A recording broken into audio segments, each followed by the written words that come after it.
Hi, welcome to my channel. Weight loss 100 day challenge season 2ல் இன்றைக்கி நான் 87வது நாளை ஆரம்பிக்கிறேன். நீங்களும் என்ன மாதிரியே எந்த ஒரு சைட் எஃபெக்ட்டும் இல்லாமல் ஹெல்த்தியாக ஈஸியாக உடல் எடையை குறைக்கணும் அப்படின்னு நினச்சிங்கன்னா ஸ்க்ரீனில் தெரியக்கூடிய வாட்ஸ்அப் நம்பருக்கு உங்களோட பெயர், வயசு, ஹைட்டு, வெயிட்டு டைப் பண்ணி அனுப்புங்க. உங்களுக்கு வேறு ஏதாவது மெடிக்கல் இஷ்யூ இருக்கா, டேப்லெட் எதுக்காக அதை எடுத்துக்கிறீங்களா அப்படின்ற டீட்டெயிலை சொல்லுங்கள். நீங்களும் இந்த வெயிட் லாஸ் சேலஞ்சில் சேர்ந்து உங்களோட வெயிட் லாஸை சைட் எஃபெக்ட் இல்லாமல் ஹெல்த்தியாக குறைக்கணும்னு நினச்சிங்கன்னா எவ்வளோ பே பண்ணணும் அப்படின்ற டீட்டெயில் கேட்டு வாங்க, நீங்களும் என்னோட சேர்ந்த மாதிரி உங்களோட உடல் எடையை குறைக்க. நேற்று என்னோடய ஷாப்புக்கு என்னோடய கஸ்டமர் ஒருத்தவங்க வந்திருந்தாங்க.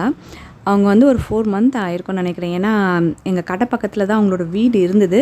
இப்போ கொஞ்சம் மாறி போயிட்டதுனால அவ்வளோ அடிக்கடி வர்றதில்ல. ஆனால் நேற்று வந்திருந்தாங்க. ஏதோ ஒரு ட்ரெஸ்ஸு வந்து ஆல்ட்ரேஷன் பண்ணணும், ஆல்ரெடி ஆல்ட்ரேஷன் கொடுத்து அங்கே சரியாக பண்ணலை, அதனால தான் திரும்ப கொண்டு வந்தேன் அப்படின்னு சொல்லிட்டு கொடுக்க வந்திருந்தாங்க.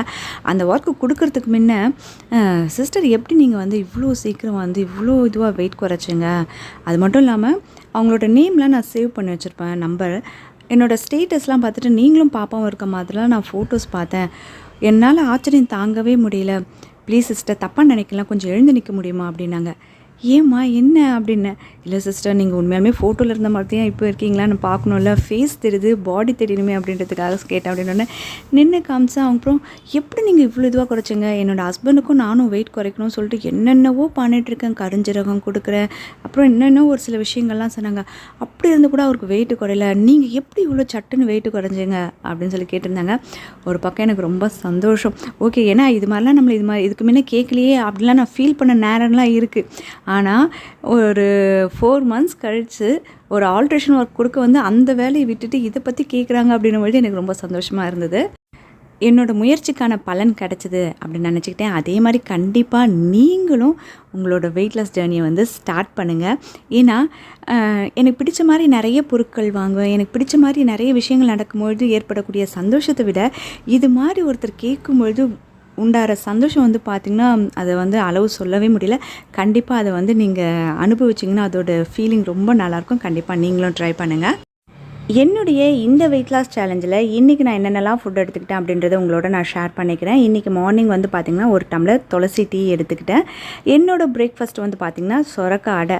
ஆல்ரெடி இந்த சொரக்காய் அடை எப்படி செய்கிறது அப்படின்ற ரெசிபி வீடியோ நான் போட்டிருக்கேன், போய் பாருங்கள். ரொம்ப சிம்பிளாக இருந்தாலும் டேஸ்ட் அவ்வளோ நல்லாயிருக்கும். கண்டிப்பாக ட்ரை பண்ணுங்கள். ஒரு சொரக்காய் அடை எடுத்துக்கிட்டால் சைட் டிஷ் எதுவும் கிடையாது. 11 மணிக்கு வந்து பார்த்திங்கன்னா ஒரு சீத்தாப்பழம் எடுத்துக்கிட்டேன். இந்த டைம் வந்து பார்த்திங்கன்னா சீத்தாப்பழ சீசன், அதனால் கண்டிப்பாக சாப்பிடுங்க. வெயிட் லாஸ்க்கு ரொம்ப நல்லது. பழம் என்ன தான் பெருசாக இருந்தாலும் நீங்கள் சாப்பிடக்கூடிய அந்த சதை பகுதின்றது ரொம்ப கம்மியாக தான் இருக்கும். அதனால் கண்டிப்பாக ஒரு பழம் நீங்கள் தாராளமாக எடுத்துக்கலாம். என்னோடய லஞ்ச் வந்து பார்த்திங்கன்னா 100 கிராம் ரைஸ் எடுத்துக்கிட்டேன்.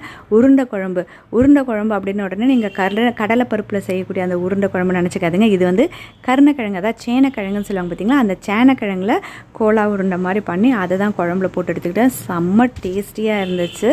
அது மட்டும் இல்லாமல் கருப்புளுந்து வடை செஞ்சுருந்தேன், அது ஒரு 2 வடை எடுத்துக்கிட்டேன். ஈவினிங் ஸ்நாக்ஸ் வந்து பார்த்திங்கன்னா பன்னீர் திராட்சை ஒரு 50 கிராம் இருக்கிற மாதிரி எடுத்துக்கிட்டேன். இன்றைக்கி என்னோட நைட்டு டின்னர் வந்து பார்த்திங்கன்னா 6:30 மணிக்கு நான் எடுத்துக்கிட்டேன். ஒரு சப்பாத்தி, ஆல்ரெடி இந்த கார்லிக் பன்னீர் போட்டு ஒரு கிரேவி நான் ஒரு பண்ணியிருந்தேன் தெரியுங்களா, அது மாதிரி கொஞ்சமாக பன்னீர் கார்லிக் கிரேவியும் ஒரு சப்பாத்தியும் எடுத்துக்கிட்டேன். நைட்டு ஜீரா வாட்டர் குடிச்சிட்டு இன்றைக்கி என்னோடய டயட்டை வந்து நான் கம்ப்ளீட் பண்ணியிருக்கேன். காலையில் சாயங்காலம் 3/4 மணி நேரம் என்னோடய ஒர்க் அவுட் பண்ணேன். இன்றைக்கி வந்து பார்த்திங்கன்னா 30 தோப்புக்கரணம் போட்டிருந்தேன்.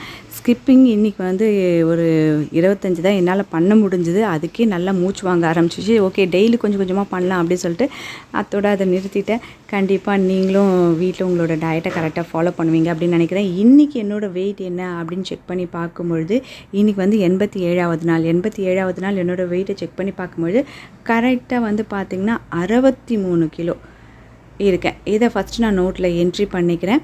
இன்றைக்கி இந்த வீடியோ உங்களுக்கு பிடிச்சிருக்கும் அப்படின்னு நினைக்கிறேன். உங்களுக்கு பிடிச்சிருந்ததுன்னா ஒரு லைக் பண்ணுங்கள், உங்கள் ஃப்ரெண்ட்ஸோடு ஷேர் பண்ணுங்கள். இது வரைக்கும் நீங்கள் சப்ஸ்கிரைப் பண்ணாத வியூவர்ஸாக இருந்தீங்கன்னா சப்ஸ்கிரைப் பண்ணி பக்கத்தில் இருந்த பெல் ஐக்கானும் கிளிக் பண்ணிங்கன்னா ஃப்யூச்சரில் நான் போடக்கூடிய எல்லா வீடியோஸோட நோட்டிஃபிகேஷனும் உங்களுக்கு உடனுக்குடனே கிடைக்கும். தேங்க்யூ.